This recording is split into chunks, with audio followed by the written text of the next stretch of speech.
Nah, for real. Uh, That's funny. you're welcome back to another episode of the Bench Mob Podcast. Another installment. We are back after a long weekend, holidays. We got a lot to talk about on the docket today. We got the Tyson fight, the Nate Robinson fight. We got football, some basketball. We got a lot of different things to discuss on today. But we're gonna start off with, how was y'all Thanksgiving? Hey man, mine was good, man. I'm still full from Thanksgiving, man, but it was good. I had a great spread. I got the mac and cheese. You gotta have the mac and cheese as a starter for sure. Got the yams, got the collard greens, and you got the assortment of chicken and ribs and all that good stuff, man. So I had a good one, guys. How about you guys? Man, mine was good too. I'm done eating leftovers though. I'm over it. Yeah. You know, I said I had enough, but everything was good. The sides, the deep fried turkey, of course. But definitely did his job. But I'm good. I'm good for now. I saw you had like 2 days after you had a Friendsgiving too. Yeah, man. What my friend was talking about is I can't say no to food. So it was just it was a little delayed, but it was extra. That's what I'm saying. Once he was talking about the turkey and stuff like that again, I'm like, oh my god! But I still ate it. So. Yo, Greg, Jai, y'all might be surprised. So I tried lemon pepper turkey. Bruh, Mm, That sounds good. bruh. okay. For That it sounds not to good. be deep fried, that thing was juicy. Extra juicy. Everything. Lemon pepper wings go crazy, so I feel like if you put that on turkey, Oh yeah, of course. That's Bruh. lemon pepper. I gotta try that now for real. My pops got he got Thanksgiving catered to his house. So I was like, all right, cool. He was like, I got turkey. I'm like, no, I'm good off of that. He was like, it's lemon pepper. I was like, oh. Now we talking. let me try that one out right there. That changed everything. Oh, that changed everything. And speaking of everything changing, I mean, I think it kind of overshadowed the Tyson Jones Jr. matchup. The Nate Robinson fight definitely, I think, overshadowed what was going on. I personally don't understand why they put that fight before Tyson. I thought they would have put the actual people that are like professional fighters. You would All right. put that. You feel me? Right. Mm-hmm.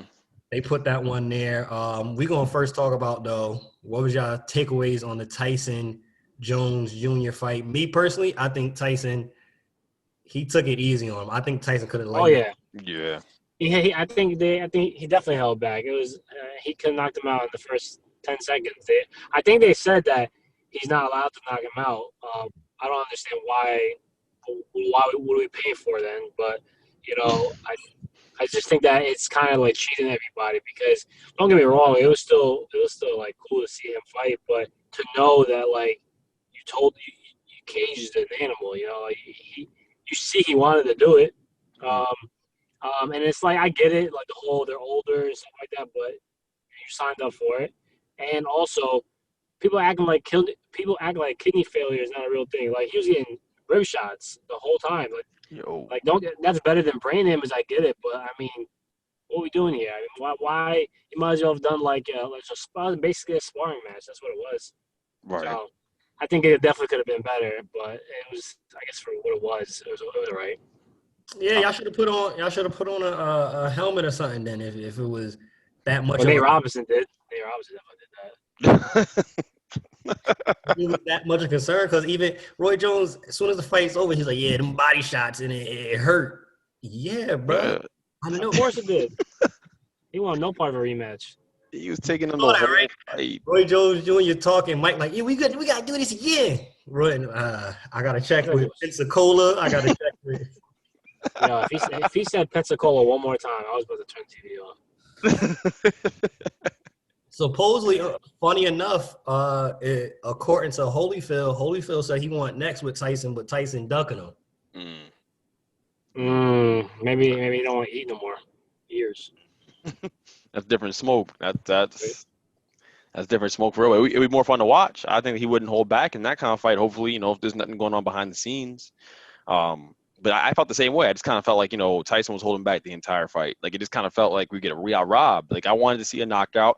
You saw openings where the knockout could have easily been there a couple times during the fight, and he just never took it. He never took that shot, and it just goes to show you, like, I feel like he was definitely holding back on that fight, and we got robbed for sure. I actually enjoyed the Jake Paul Nate Robinson fight a little more because there was finality in that. Like, there was an ending. I knew, he went for the kill. He went for the kill over and over again, and that was more pitiful than anything else. We'll get there, but still, right? Like, you knew it was coming, and he took the shot, and it just never came in that Tyson fight. But it was cool to see him moving around. Tyson looked good moving around out there.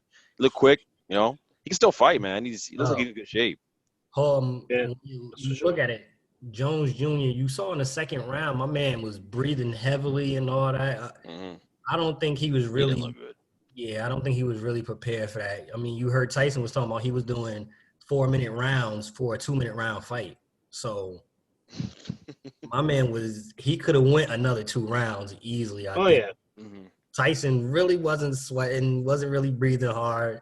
Looked like he wanted some more, but it's an exhibition. It was nice to see. I'm glad I went half on it with somebody because I'd have been tight if I paid for that whole thing to see. That's another thing. Like, I feel like if they know that it's an exhibition, I mean, they don't care. People was gonna pay no matter what, but they shouldn't have charged like it was a real fight. Like, we're not paying to see rib shots. No offense to the art of boxing, but we trying to see someone get laid out. For real. And I like Roy Jones, but I was trying to see him go to sleep. Speaking of going to sleep, I'm glad Nate actually woke up because that was a little scary when he first went out because the way he fell out and the fact that he was on the ground for a little bit, they had to bring the chair to him to actually sit down. That was a scary sight to see. Of course, we all had our little fun with it and the jokes and whatnot. But ultimately thinking about, like, watching State of Nate and watching his career, like, he has a daughter, 2 kids. Like, I'm glad he's okay, but who trained him? That looked more like a street fight / like MMA than actual boxing. First of all, I think, whoever trained him didn't train him defense, obviously. But he, it looked fake, almost looked fake how bad he got knocked out. Like, I was like, nah, he just, the way he spun after the knockout, I thought he, like, was selling it like a flop kind of thing, I guess it was really that bad. But, they were talking about it when he got knocked down the first couple of times. Normally, as a boxer, you're supposed to get yourself together. You throw some jabs, you back up, you kind of give yourself some time to get yourself together. He got up, he was full steam charging like he was trying to tackle him. And this guy who he made look like, I guess Mike Tyson back in the day, he was just like, this is the easiest knockout in his life. He was just like, okay, just quick. And he was out. So he definitely didn't know what he was doing. I think he doesn't really fully understand that. It's not easy to just jump into another sport like that. It's not fighting like in the streets. It's a sport. So I think he got humbled in front of the whole world. But I was going to say, I saw some clips of Jake Paul and fighting just like on some exhibition stuff, and he does this. Like, this is not the first time he's knocked somebody out. He does this. So I'm just trying to understand who let Nate take this fight, like who's in his corner, because you needed more than 4 months to train for this kind of situation you're getting yourself into. This guy really does this. He's got like a knockout, like a collage of knockouts on his IG page.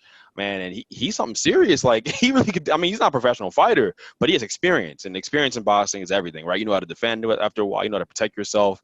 And Nate did not know what he was doing at all. So yeah, like, definitely got humbled, definitely got embarrassed, right?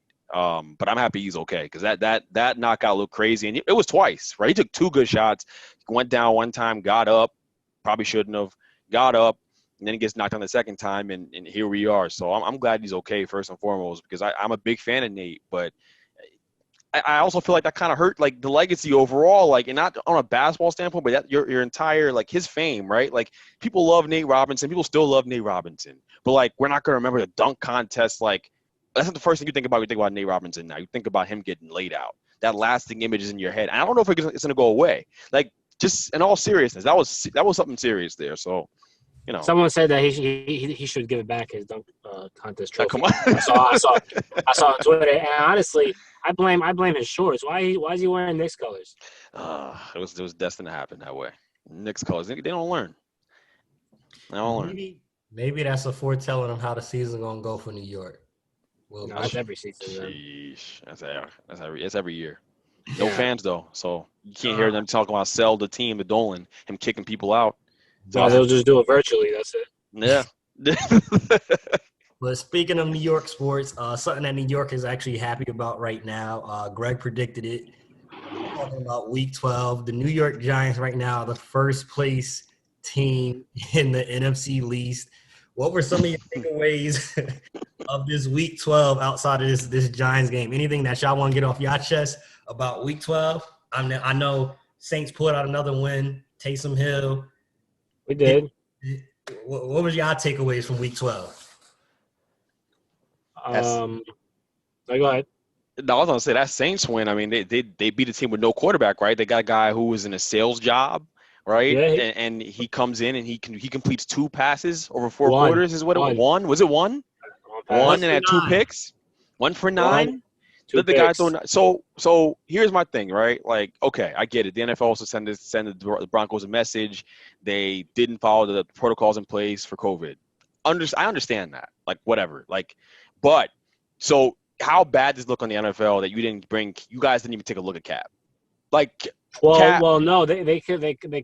Because by the time they figured it out, he wouldn't have been able to play because he would have to do 3 days of protocol. So Dude-Man was already in protocol. Okay, Dude-Man. Okay, all right, stand corrected then. Either way, just horrible. Like it was bad to watch. Like you can't even watch the highlights without like poking your eyes out. So I mean, get that to Sean Payton. Sean Payton does a really good job of mixing in what Taysom Hill does well. He's a good coach, and so we're gonna see because Taysom Hill gonna have his day. I'm not sold on Taysom Hill. He's gonna have his day. He's gonna play a real defense. He's gonna have to throw the ball, and we're gonna find out about Taysom Hill because we haven't seen it yet. So let's slow down. Look, I'm not having it with Taysom Hill. Look. I'm gonna sit here. I'm not gonna say Taysom Hill is the future of the quarterback of the Saints or anything like that. But so a lot of people are talking about because Denver actually is a legit defense. Yeah. And he didn't look that great passing the ball. But Sean Payton and Taysom Hill made a good point. Once they found out that they were playing a guy that was working at Staples a couple days ago, they completely changed the whole game plan. They were like, well, we're not going to show future teams what Taysom Hill can do or what he can't do. So they did a completely basic playbook. And when I was watching, I was getting frustrated. I'm like, well, why are they doing this simple, G League game kind of playbook? It was just so simple. Obviously he could run. That's never going to change. But, it was weird that, it could look completely different from the week before. And it wasn't because of the Denver's defense. It was just that Sean Payton it makes sense. Why put the only way they could have lost that game is if Taysom Hill would have turned the ball over. And when the one time he did is the only reason why they got 3 points. So I think they did it perfectly. Our run game is beautiful. And the defense is, listen, I know that they were playing nobody, but the weeks prior against Brady, against Matt Ryan, they are a top 5 defense. And right now they're number 1, actually. I think they passing total yards per game at 208 or something like that. You can't run, you can't pass on the Saints, whether you have a quarterback or you don't. So I do definitely like what I see. Like I said, I don't know if he's the future or not, but all he has to do right now is just hold the fort down because Breeze, he's expected to be back for that Chiefs game, hopefully. So I like what I saw from. And I ain't mad at the 8-game Mr. Ron, so I'm not mad at that. That's a real first place team, not the 4-19 Giants. Hey, the Giants are the best 4-17 we ever seen, bro. That's what that is. That division's actually entertaining, bro. Like you're gonna look at all the schedules lined up next to each other. You got I think Washington plays the Steelers next. Well, yeah. You guys got Seattle, I think, next, right? And with no Daniel Jones potentially, so it's all right. Look. The Giants don't got to win that game. Like, they don't have to win that game. Rest Daniel Jones. You're probably not winning it anyways. That's totally fine. But I think they're going to give the Browns problems. I think they're going to give Arizona problems. Arizona, they lost to the Pats last week, right? That was the Pats had a great game plan against them. They just had like two linebackers just spying Kyler Murray the entire game. So Kyler wasn't going to run out the pocket, make those explosive plays. Because we watch him play, like it's just him when he rolls up the pocket. That's when he does his damage. Like because he throws the ball, he's not looking to run. Really, he's looking to throw more than he needs to run. So they limited that, and they did a really good job. Like Belichick's a genius. And by the way, so we watching Tom Brady now struggling with Arians, right? In Tampa Bay, they're going at it.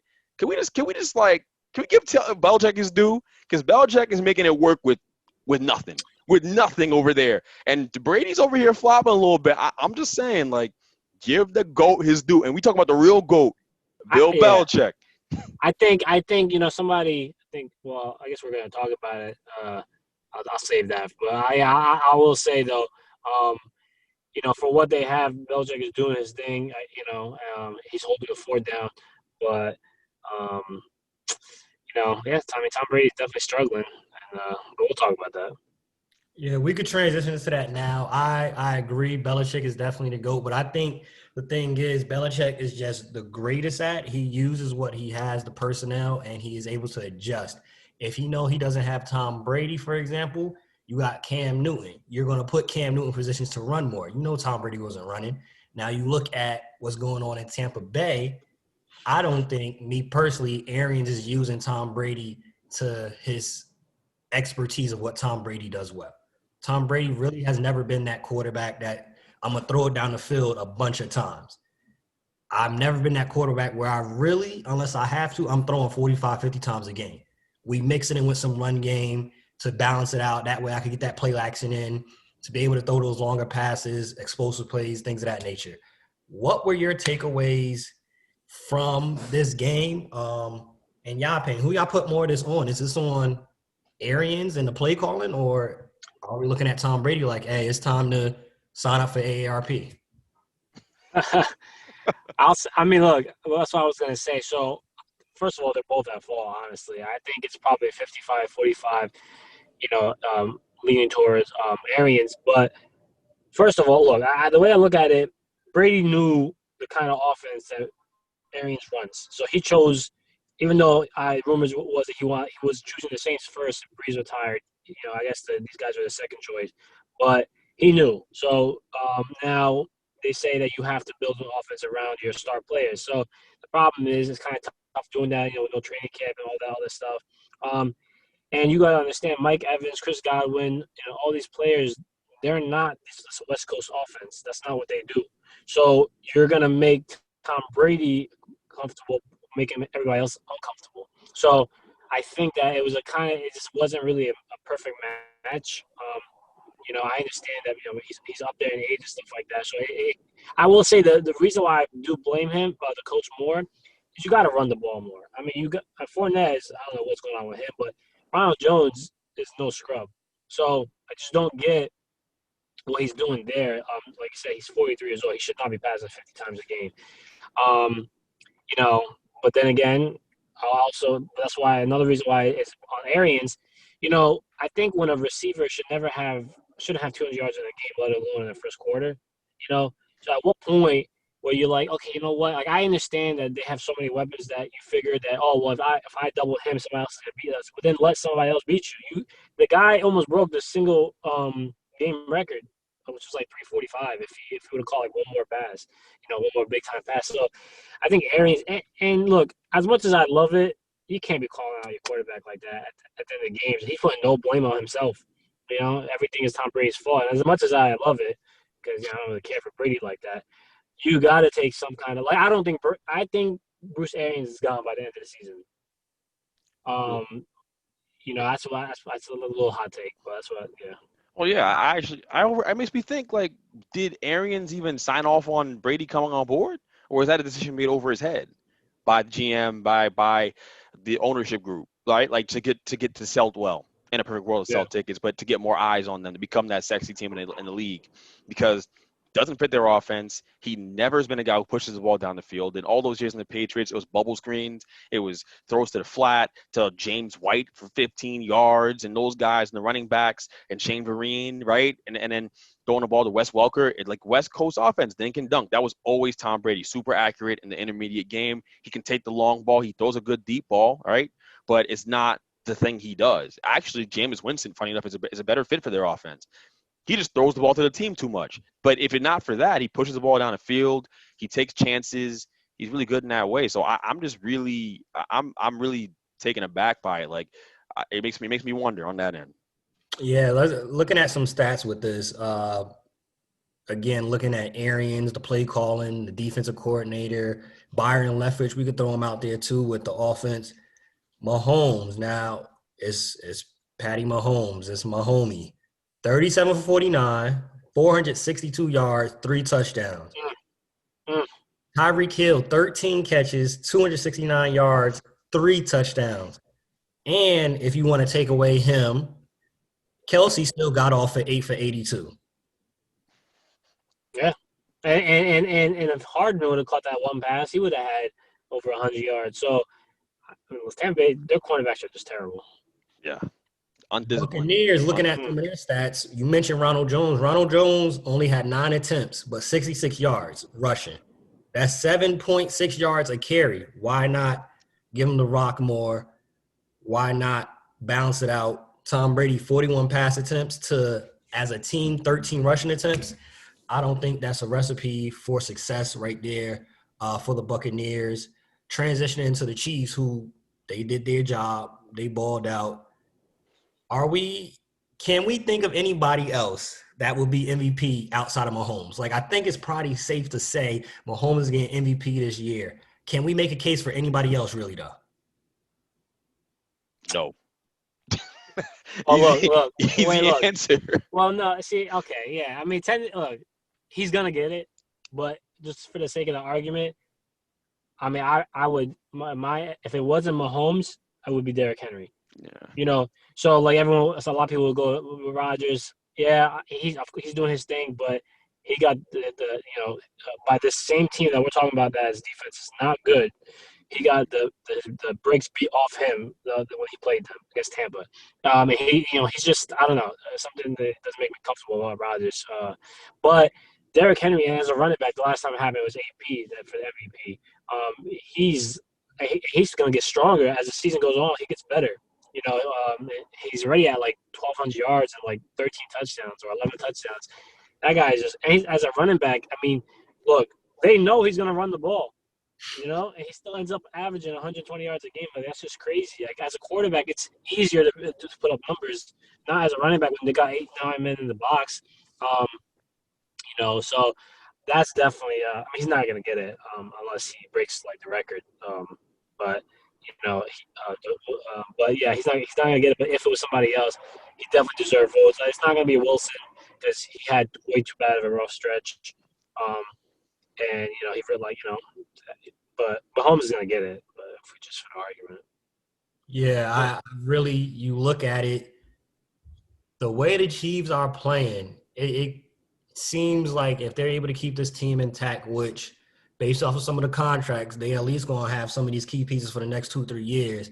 They might be going on a Jordan-esque type of run of just back to back to back being in there. You got Mahomes, which is, as we can see, if you have a great quarterback, even with an okay defense, you're in the conversation every single year. And you got him locked up for 10 years with one of the best play callers in Andy Reid for 10 years also together. I don't know. The Chiefs is looking like a nice dynasty being built before our eyes, honestly. And Patrick Mahomes. It's so crazy. It's so crazy because you feel like you watch enough of these teams play. A team like the Titans has like that blueprint to where you think they could beat them.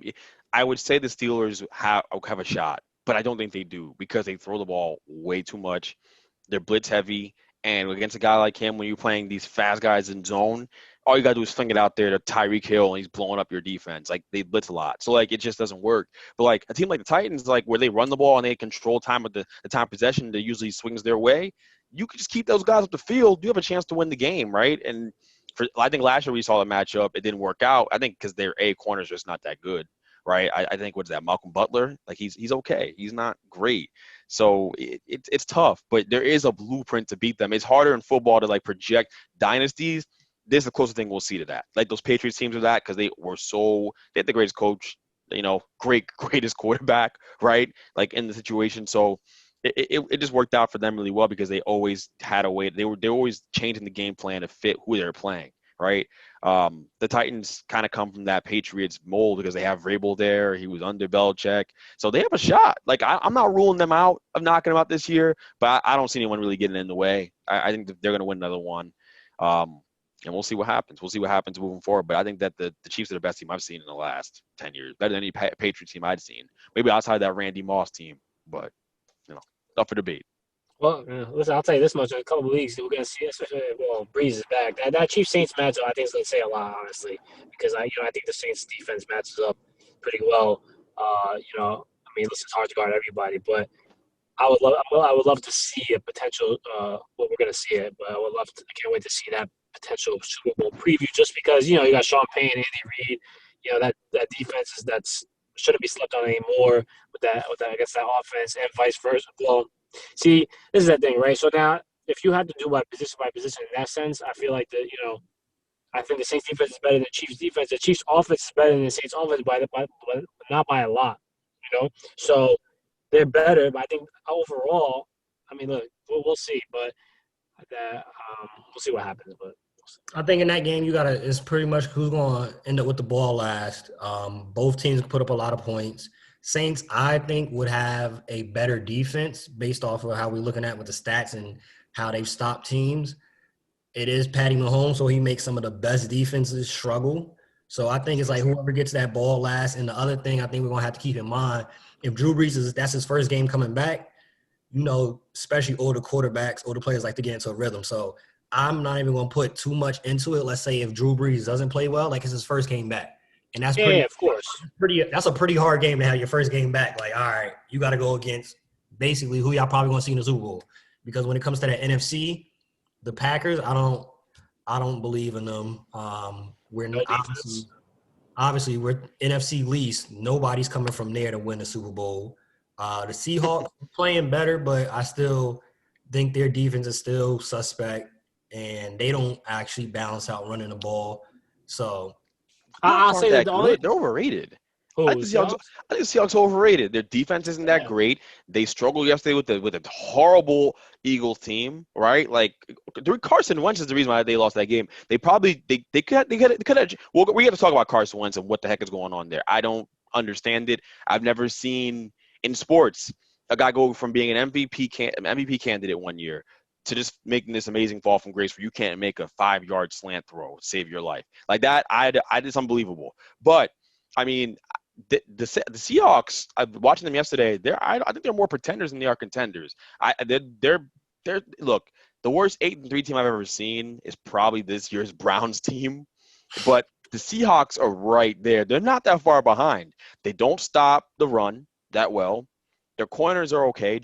It's really Jamal Adams and Carlos Dunlap. That's their defense. One of those guys isn't playing. These guys are gonna go for 500 yards on you guys. Like, it's gonna be a bad day. So someone like I really don't know how I feel about them. I think that a team like the Giants, if they were 100% had their quarterback, could beat them. It really is like that bad defensively, right? You can run the ball, keep Russ off the field, right? But even offensively, they're anemic. They don't convert third downs like that. Their offensive line is not that great. Russ plays hero ball, and he has to. And it's DK.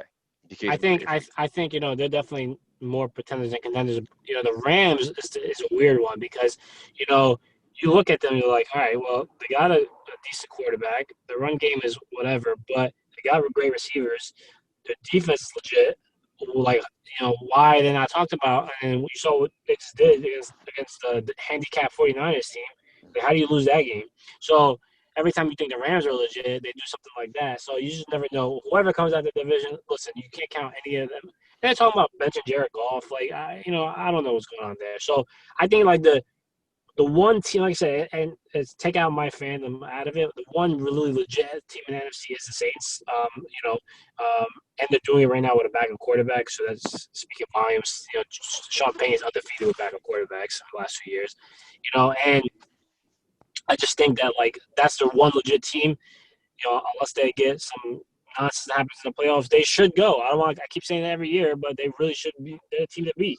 I just don't want. I hope no nonsense happens again. But and then the AFC, it's funny. The Steelers are undefeated, but no one's talking about them. But there's a reason for that. There's just something about it. I mean, they give off those vibes that like they go 15-1 and lose in the first round. Like I don't know. I know it's not the sexy pick to pick them. They easily could go. They got a good defense. They got weapons on offense. Something just doesn't do anything for me with them. I don't know. But there's more teams in the AFC definitely that any one of those teams. There's more complete teams in the AFC than there are in the NFC. Yeah, the NFC has been up and down. The only team that you can honestly say that consistently has proven pretty much week in and week out has been the Saints. There's been a couple of games that they lost, but for the most part, the Saints have been the Saints. You know what you're getting with the Saints. You know what you're getting with Drew Brees. And they were doing a lot of that without Mike Thomas. Now, Mike Thomas is back. You get Drew Brees back healthy. All accounts, considered without injury and so forth, they should be getting into that Super Bowl matchup. What you think about going back to that Eagles-Seahawks game? What do you think about Jim Schwartz saying to DK Metcalf before the game that, I coached Calvin Johnson. I've coached Megatron before. You're close, but you're not there yet before the game. And we see DK go off. Stupid. Yeah, why? Adding fuel to the fire. DK Metcalf's already a guy that plays angry all the time because every team in the league passed on him 3 times in a draft. And then you add that fuel to the fire for that guy, and you have Carson Wentz as your quarterback. That my friend is that's how you lose. That's how you get beat up. That's how you get destroyed. And he went out there and played on a mission. DK Metcalf runs like 4 routes. Like, let's not get this confused. He runs 4 routes. He's just a freak. We've just never seen him before. Like, he's either running a 9, he's running a post, or running the out or a slant. That's it. Nothing fancy, nothing crazy, but he is just a freak in nature. And so when you give him that kind of fuel to the fire, and you have Russell Wilson throwing the ball, what do you think's going to happen? And you guys can't get a first down. You know what I mean? The Eagles are a disaster, and I love it. I love every second of it. But they really are. It's funny. Like, he's not wrong for what he said. Actually, like, I agree. From when I read the whole comment, he said, "Listen, I coached this guy, and you're on your way, but you're not there yet." Mm-hmm. Like, but why, right? So I know he probably didn't mean. So how he came off, he didn't. I know that's not what he meant, but it's also because DK Metcalf easily could have just been like, "Oh, I appreciate that. I appreciate the compliment." And because DK, you're not Megatron right now, and it's not as close as people might think it is. But the reality is, I think DK, what he did is like what Jordan used to do. He kind of any little thing, it was like a fuel to the fire. Like it's almost like if Jim Schwartz never admitted to that, I feel like DK would have just said he said that just because he wants that motivation. He did say it, but like that's why I feel like DK is more. He just needs things to make him get that fuel to dominate. And obviously the chip on the shoulder for he's going up against a team that drafted a receiver, Jalen Reagor, before him. And he's like that guy has done nothing. So I get it, but it's just one of those things. Like it's just not a needed comment. Like what he should have said was, hey, look, you're killing it this year. You're on your way to big things, and I look forward to see what you do. And make a joke like, hopefully you don't do anything this game, or make a joke like, listen, you're taking the night off. I remember I think Bill Belichick said that one time to Ocho Cinco. Like he said, listen, just don't even. You're not gonna sweat today because you're gonna take the night off for double teaming you the whole game. Because that's a sign of respect. But and then DK after the game said, oh, the reason why I took it as disrespect because first of all, I'm not trying to be like anybody else. I'm trying to be my own person, and obviously I get that. But when you're compared to one of the greatest, you do want to be like him. That's just a fact. I mean, but I get what he's trying to say. But Jim Schwartz is an idiot, and that was just his way of getting some time. Like it was just, I mean, I don't know. Some things are better left unsaid. Yeah. Last thing we'll talk about concerning this game. Now, you mentioned how the Eagles struggled to get a first down. There was a point in the game where the Seahawks actually get offsides. You get 5 yards granted to you, and they could not, in 3 downs, get the 5 yards. You already got 5 yards added because of the penalty. Now it's 1st and 5, and they could not get that first down. Looking at the Eagles and how they've played this year, who do we put the blame on? Like, are we going to see Carson Wentz lose his job, or are we going to see who's No, losing their job? blame's on Carson Wentz. And the funny thing is they can't fire him. You can't bench him. That's the funny. They're literally in sports purgatory. They're in sports jail because they gave this guy the bag. He's playing like trash. And I know that his offensive line has been in and out. I know the offensive line is horrible, right? Like, but when you pay someone that kind of money, that you pay them that kind of money with the understanding that they're going to cover up some of your deficiencies. They're going to make up for it. You know what I mean? Like, they're going to be the hero. They're going to put that cape on, and they're going to get the job done. Russell Wilson's been doing it for years. I don't hear anybody complaining about Russell Wilson, right? Like, that's what it is. Right? What he get, like 225, like something crazy. Like, the point is, right? Like, you think that Carson Wentz is, you give him that money, you think he's your guy. You locked him up. And now you're in this situation. This is what you paid him for. You paid him to, in these situations, keep me at 500. Give me a chance to get into the dance every year. I should have a chance to get into the dance every year. Football's the ultimate team sport. I get things haven't been functional around him, but a lot of this is on him, okay? They were clean pockets yesterday. He was missing guys. He throws off platform like when he doesn't have to. It's really weird. He doesn't step into all of his throws. He missed Dallas Goedert in like a corner end zone throw yesterday. Look, I'm enjoying it. Like, I'm coming from a very biased standpoint, but I mean, like, we all watched it. I think it's safe to say Carson Wentz sucks. Okay, like, it's safe to say he's not that good right now. He could turn it around. But. Look, I disagree. I think it's on the coach and the ownership because, okay, so you gave him the bag, but obviously, as you said, it's a team sport. So this is the way I look at it. So you see how the Patrick Mahomes is getting paid $1 billion a year, but he has weapons. He has an offensive line. He has a legit defense. The Eagles the defense is not good.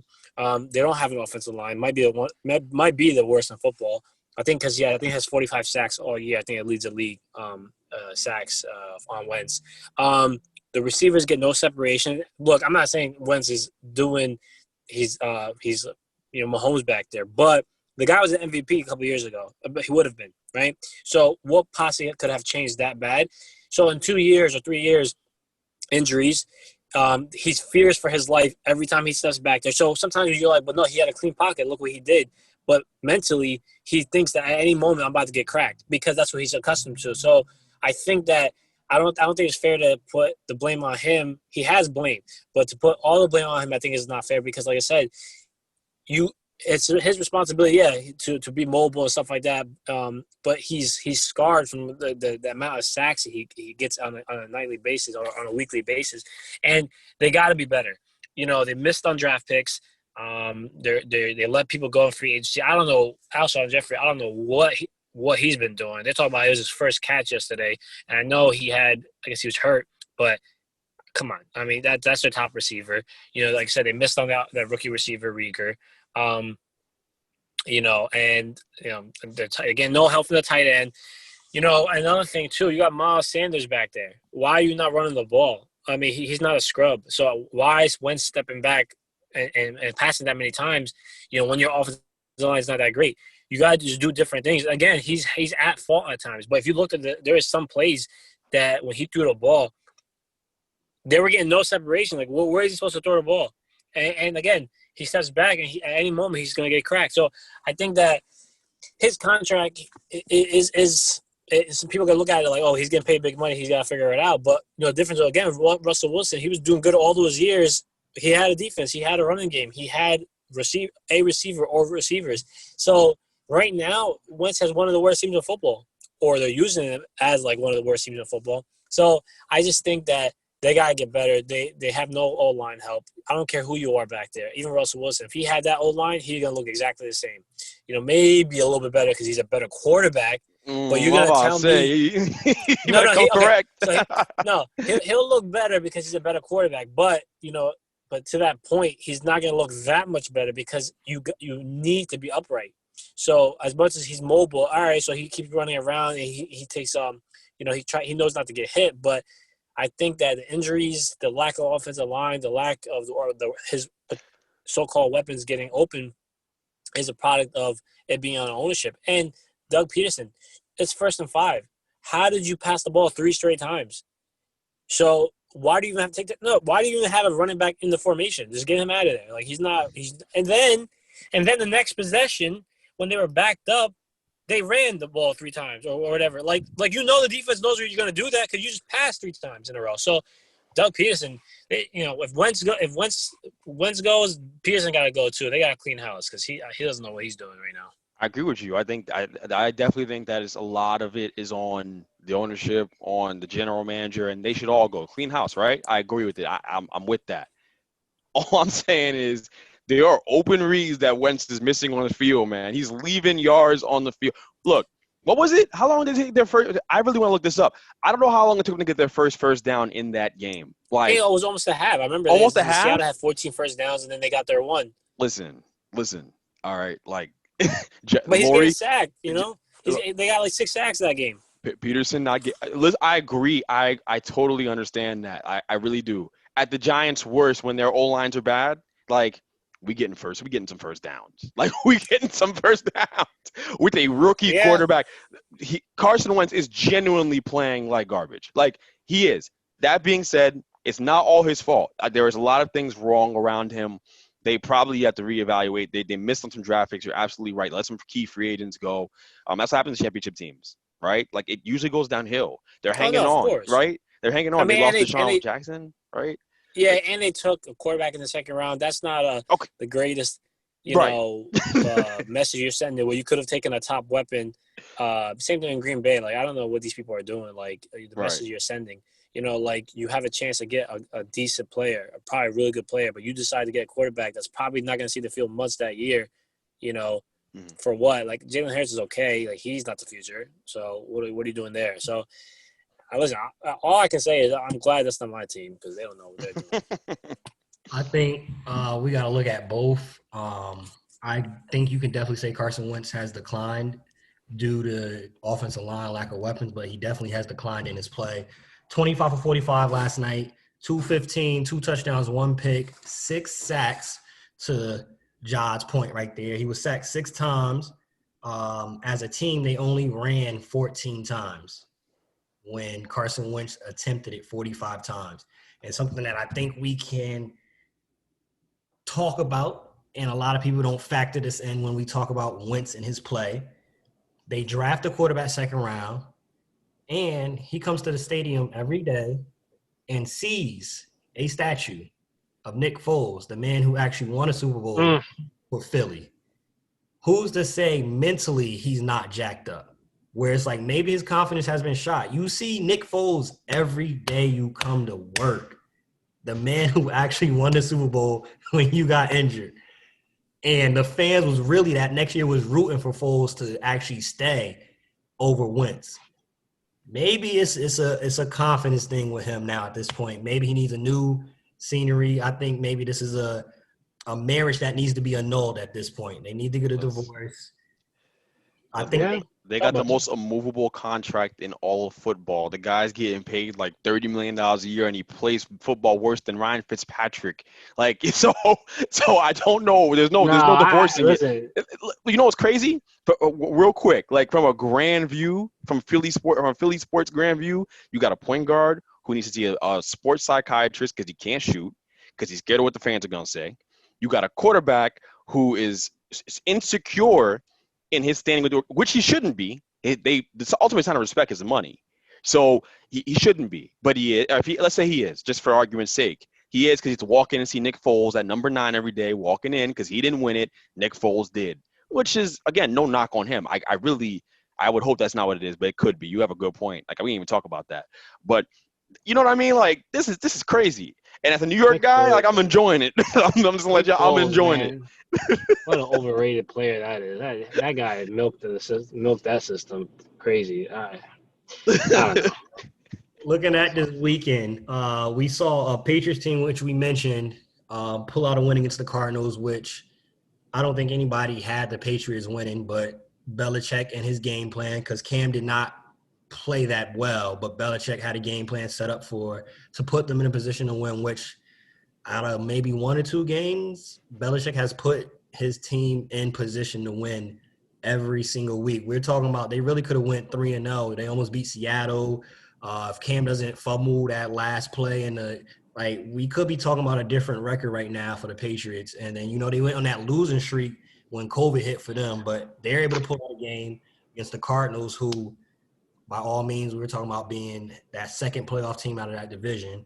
And then you have the Raiders, who everybody was hyping up. They did lose against the Chiefs, but they played well. They lose. They don't even get 7 points on the board. The Falcons put up 43 on them, win 43-6. To y'all, who had the more impressive win, the Raiders or the Patriots? Well, you mean the Falcons? Falcons or the Patriots? I think the Patriots, because I think Arizona is a better team than Vegas.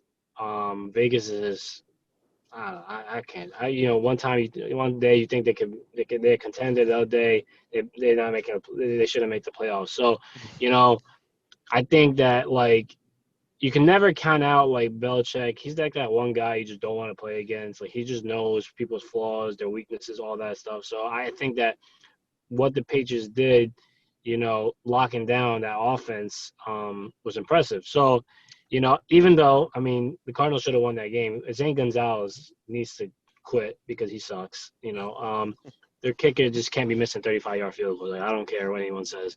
Like I said, there was things that happened that broke their way, like that late hit on Cam Newton. I don't really agree with it, but I can see it why they called it. So, but nonetheless, they won the game. So I would say the Patriots because, when you look at it, the Vegas game, that game wasn't even close at all. So I don't know what happened that game. I don't know how you lose by 37 points to a team that has 3 wins. I know that team is not as bad as their record says. But, come on. They're not 43-6 either. So, I wasn't really surprised they lost or surprised how they lost. But definitely I would say that I give more credit to the Patriots just because the Arizona, locking down that offense is kind of almost next to impossible with the weapons they have. I feel like that Falcons was a big win. If you think about Atlanta over the last couple of weeks in the season, right, and how they've done, it's been a terrible season. It's from hell, right? And these guys have been horrible. Dan Quinn finally gets fired. What do you have to do to get fired? It's wild that it took that long, but it finally happened. They've been decimated with injuries. Deion Jones went down with the ACL last year. He's back. Matt Ryan, there's been serious talks about getting him up out of there, right, and trying to get Trevor Lawrence, tanking for Lawrence, tanking for the Justin Fields or Trey Lance, one of these young quarterbacks coming up. And they go out there and they ball out. And you can see, there's a future. There's a nucleus there. And if you can squeeze out, 3 to 4 more years out of Matt Ryan, I know how dangerous this game gets, by the way, because we tried to squeeze out everything we could out of Eli Manning. It didn't work out. So you tread lightly if you're an Atlanta Falcons fan. But it looks like there's a future there, right? The Raiders are the Raiders. It's in their DNA to look like a championship team one week and then go to next week and look horrible. But it's a good win. The defense looked good. They flew around to the ball. A lot of defensive ends. A lot of those guys, we don't even know their names. They played really well as a unit defensively, and we haven't seen that. They responded really well to the interim coach, Raheem Morris, which is good. Maybe you have your coach in-house already. Maybe you don't have to go out on a search this offseason. And maybe you can just retool and maybe get back into this. You have Julio Jones. You have to trade him. Maybe you can keep him around.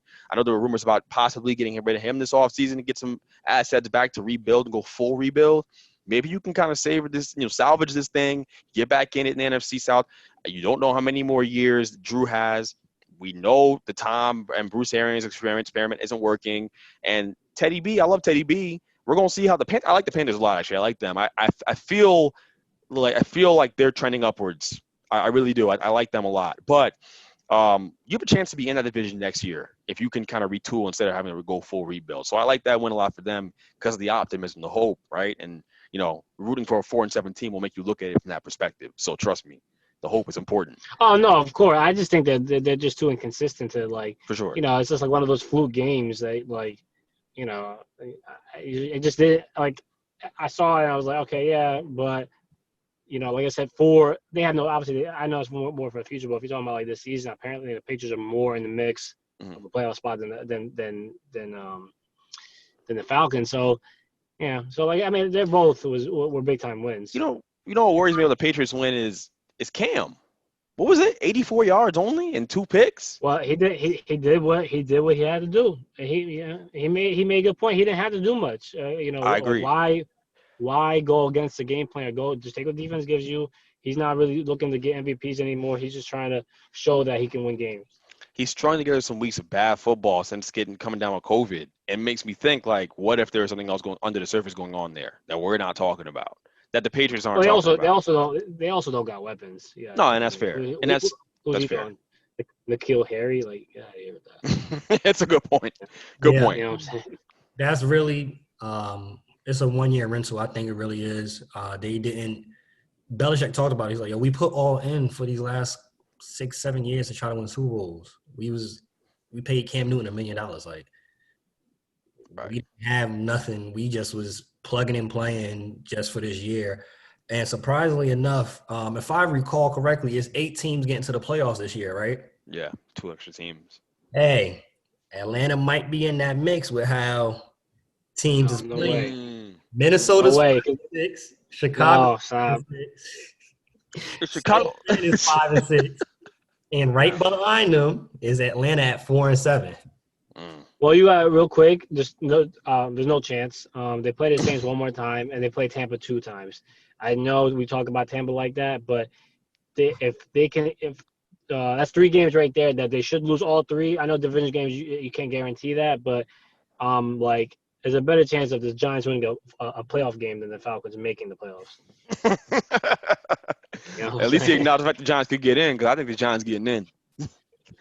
The Giants are getting in this thing, man. It's crazy.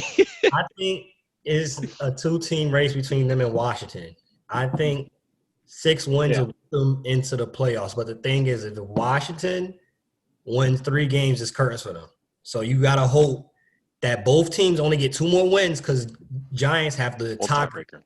But if Washington is able to get 3 wins, the Giants going to be sitting right on the couch with the Cowboys, the Panthers. So what is all this confidence in this Washington team coming from? I've been hearing that in the national media. I just want to understand, like, what exactly is it? Will you suddenly believe in Alex Smith so much? The guy's out there playing on one leg. He shouldn't even be out there. But I know they're playing better. As a unit. I know they're a good defensive line. They are. Their schedule is significantly better than the Giants. Like, it is. Like, who they got? They got the Steelers. They got the Packers. I saw they got the – did they play the Saints? I think they do. No, they don't play the Saints, no. Their schedule is Steelers, 49ers, Seahawks. Oh, my God. Panthers, and they end off with the Eagles, which I think we can say they'll beat the Eagles. They can win 3 games. But look, they're losing to Seattle. The 49ers they can beat is who they throwing out there. I mean, I know they got some players back. They can beat them, though, because Nick Knowles is their quarterback. The third, who was after the 49ers? They got the Seahawks they're going to lose. It's the Panthers and Steelers. We already can say that the Steelers is going to beat them. So, yeah, well, depending on if the Steelers need that – well, because the Chiefs are on there, so they might play to actually play that game. They're playing home field. Right, so I was going to say if they had a cushion, they wouldn't. But they can beat the Panthers, and they can definitely beat the Eagles. So, it's not out of the realm of possibility that they win 3 games. It's not likely just because it's still Washington and – but let me ask you this though. I want to cut you off. Who's more likely to win 3 games between the Giants and Who's the Giants schedule? I'll run it by you right now. Seahawks, Cardinals, Browns, Ravens, and then they end off with the Cowboys. Hold on. Before you go, hold on, bro. Let me tell you something. So the Browns are the worst 8-3 team I've ever seen. The book is out on the Cardinals. They're 6-5. They've been playing some bad football. They pulled the win out of their behinds against the Bills. I feel good. And if Daniel Jones is out there this weekend with the way Seattle played last week, they are not overwhelmingly good. All right. Hold on. They could win 3 games. Hold on, let me get my thoughts together. First of all, Daniel Jones is not playing this week because of that hamstring injury. So he might miss more than 1 week because hamstrings are tough. So he's not playing, and I have negative hope on Colt McCoy. Like, I don't know why he's still in the league. So that's a loss of Seattle. Run it by me again. Seattle. Who's Arizona, after I think. Arizona after, right? Arizona's next. Arizona. You guys don't have Bill Belichick, so you don't not. I know the Got the blueprint is next there. best thing, the but- Joe Judge. Okay. All right. So the blueprint is there, but it's easier said than done to stop Kyle Murray in that offense. So For sure, I don't really for sure. see that happening either. Okay. So let's just say that's a toss-up. But I say loss. Who's after Cardinals? Browns. Stop the run. Okay. So the worst. Hold on. So the worst 8-3 team, supposedly, right? Because I know. Well, as long as Baker Mayfield doesn't turn the ball over, you are not stopping Kareem Hunt and Nick Stop Chubb. That's the not run. happening. Stop the Yeah, run. once Load again, up, though- 8 men in the box. Make that True. man Baker Mayfield beat you. He cannot. He's not going to beat. But the way if- he's playing, I don't know. If you can stop the run, correct. I don't think you're going to stop the run. So that's a loss. So the fourth one, who's after Cleveland? They got Lamar Jackson and the Ravens. Look, Lamar Jackson is what a fall from MVP grace that he fell from. But you're not beating Baltimore. So, So he's giving us one. Is he even giving us one win? Because we saving this tape. It's gonna come back to haunt you. I'm giving you the Dallas win by default, right? So we're saving this tape. Just remember that. listen, no, but run it back because look, if you just, I'm not going by with the people's records are better. Like I think legitimately these teams are just better teams, and you got to understand Arizona's fighting for a spot, Cleveland's fighting for a spot, Baltimore's fighting for a spot, Seattle's fighting for also. All these teams are obviously playing for something. They're not trying to lose to no 4-win Giant team. Here's my thing. And we don't even know when Daniel Jones is coming back. Here's my thing. The Daniel Jones injury makes it tough.